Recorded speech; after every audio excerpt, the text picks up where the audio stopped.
In the very heart of Africa, where the land stretches wild and untamed, lies the Central African Republic, a nation whose name too often appears only in headlines about conflict and crisis, its true story hidden beneath layers of hardship. But beyond the news, life pulses on. Children's laughter rings out in the dusty streets of Bangui. Mothers plant crops with hope in their hearts, even as uncertainty looms on the horizon, and teachers gather eager students beneath the shade of mango trees, determined to nurture young minds despite the odds. Here, resilience isn't just a choice, it's woven into daily life, seen in the determined faces of those who refuse to give up.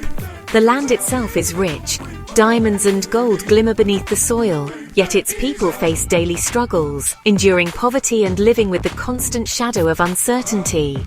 To forget the Central African Republic is to overlook the quiet dignity of families sharing simple meals, of communities coming together to rebuild clinics and schools from the ground up, and the hope that, with each sunrise, tomorrow might bring something better. This is not just a story of crisis, but of courage, of shopkeepers opening their doors each morning, of families journeying along dusty, sometimes dangerous roads in search of opportunity, and of people who refuse to be defined by violence or despair, choosing instead to gather, to talk, and to dream of peace. The world may look away, but the heartbeat of the Central African Republic remains steady and strong, echoing in every drumbeat and every determined step. Its people are not just victims of circumstance. They are farmers coaxing life from the earth, entrepreneurs building businesses from scratch, and peacemakers working tirelessly for a better future. Even in the darkest corners, a resilient spirit endures. Families gather around fires, sharing stories and hope, lighting lanterns against the night. Listen closely, and you'll hear it. The steady, unwavering heartbeat of a land too often forgotten, but never defeated. The scars of war run deep in the Central African Republic, etched into the very fabric of its cities and villages.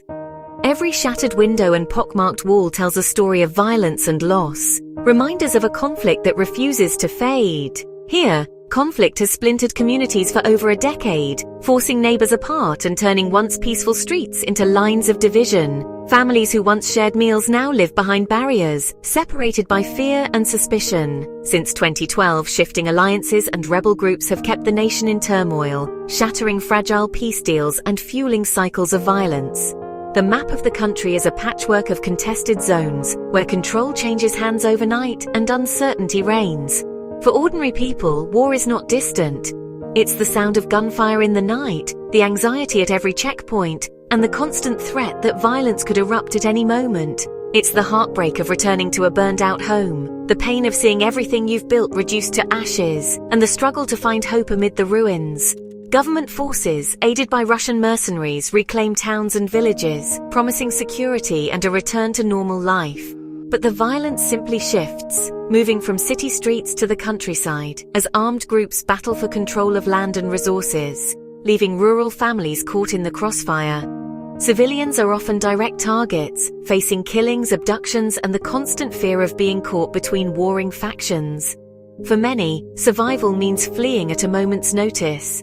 Displacement is a way of life. Over 1 million people have been forced from their homes, seeking safety in crowded camps or along dusty roads, carrying only what they can hold. The world's attention has faded, but the suffering continues. Peace agreements are signed, then broken, and justice remains out of reach for most. Promises of stability often dissolve into more uncertainty. The war's echoes shape every aspect of daily life, from the way children walk to school under armed guard, to the quiet tension that lingers over every family meal, a constant hum of trauma and uncertainty. In the Central African Republic, conflict is not just a headline, it's a daily reality, woven into the routines and resilience of its people, who continue to hope for peace even as war endures. In Kar, survival is a daily calculation, finding food, water, and safety in a landscape fractured by conflict. Roads are impassable, markets shuttered, and aid convoys face constant danger, leaving entire regions isolated and desperate. Over 1 million people are displaced, living in makeshift shelters, exposed to disease and uncertainty. Yet, even in camps, families organize, share what little they have, and protect the vulnerable. For those who remain in their villages, every decision is a risk, sending children to school, planting crops, or simply venturing outside. The psychological toll is immense, as hope battles despair each day. Survival here is not just about dodging bullets, it's about preserving spirit and dignity.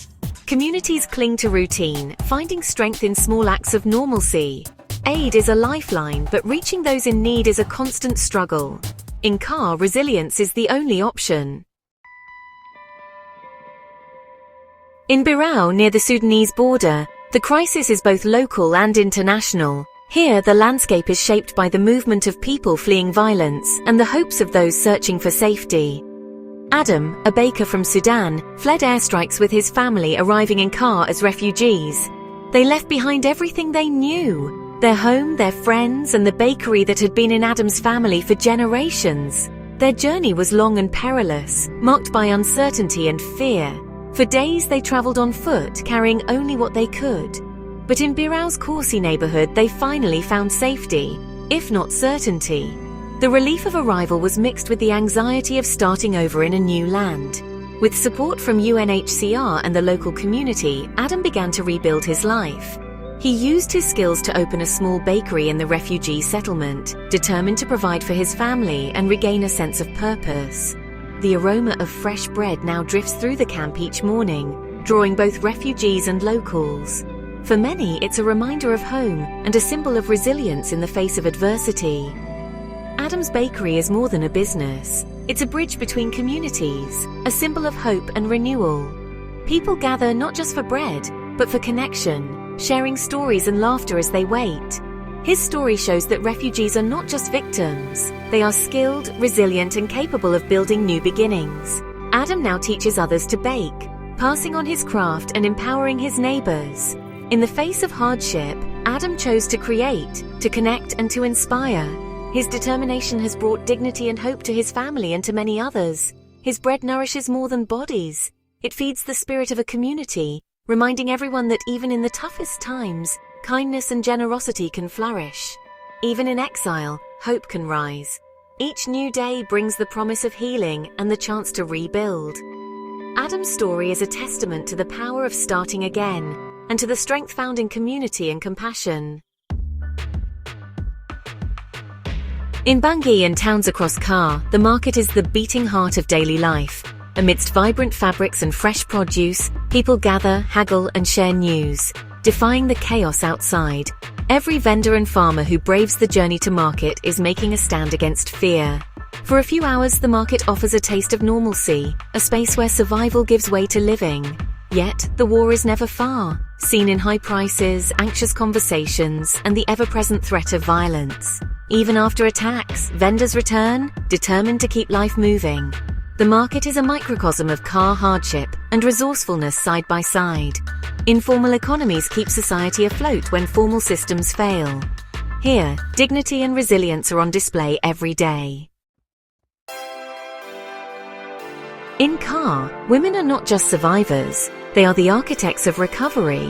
While men fight, women hold families together, care for the wounded, and find ways to feed their children. Now they're leading the way in rebuilding the economy. With organizations training thousands in business and skills, women open bakeries, tailoring shops and cooperatives, creating jobs and hope in war-torn towns. They mediate disputes, foster dialogue, and build peace from the ground up. Empowering women means empowering entire communities. Their efforts are the foundation for a more stable, prosperous future. In Kar, women are quietly stitching the nation back together. With the state's authority weak, the international community is a fragile shield for Kar's civilians. UN peacekeepers patrol volatile areas, protect aid convoys, and offer reassurance to isolated communities. Humanitarian organizations run feeding centers, clinics, and shelters, racing against insecurity and limited resources. Justice is slow, but new courts and laws are holding perpetrators accountable, signaling hope for the rule of law. Yet peacekeepers are overstretched, and foreign mercenaries complicate the landscape. International aid is vital, but real peace must come from within, through inclusive dialogue and local leadership. The world's engagement is a lifeline, but not a substitute for national reconciliation. Kar's future depends on both global support and local resolve. Car is a land of stunning rainforests, rivers, and wildlife, a hidden jewel rarely seen by the world. Its natural beauty is matched by its peril. Forests shelter both rare animals and armed groups, while resources are exploited to fund conflict. The environment suffers alongside the people, with poaching and illegal mining devastating ecosystems. Travel is dangerous and tourism remains a distant dream, denying the country much-needed opportunities. The paradox is stark immense potential trapped by violence and poverty. The landscape's beauty is a reminder of what could be, if only peace were possible. Car's promise remains unfulfilled, waiting for a future where its riches benefit its people. This beautiful broken land hopes for a day when peril gives way to possibility. On this day, July 23, 2025, Car risks becoming just another forgotten crisis. But behind every statistic are people, like Adam, the baker, and the women entrepreneurs, whose resilience defies despair. They don't ask for pity, but for partnership and recognition as agents of their own future. Lasting peace requires more than aid. It demands justice, investment, and belief in reconciliation. The world must support local leaders, invest in education, and hold itself accountable to promises made. The choices we make as a global community will shape Car's future. Let's not turn away. Let their courage inspire us to care and act. The people of Car will write their own story, but they shouldn't have to do it alone. Offer them solidarity, hope, and the belief that peace and dignity are possible. Let us choose to remember and to stand with them.